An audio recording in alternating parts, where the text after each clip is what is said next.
কড়াইতে দিয়ে দিলাম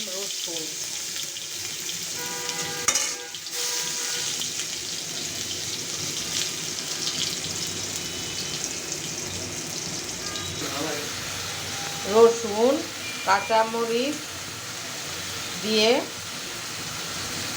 কলমি শাক রান্না করতেছি। কলমি শাকটা সম্বার দিয়ে দিচ্ছি, এখন ডেকে দিব।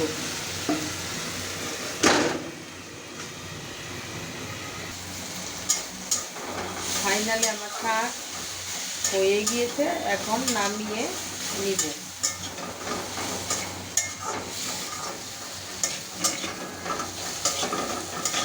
কলমি ডোকা শাক রান্না করতেছি।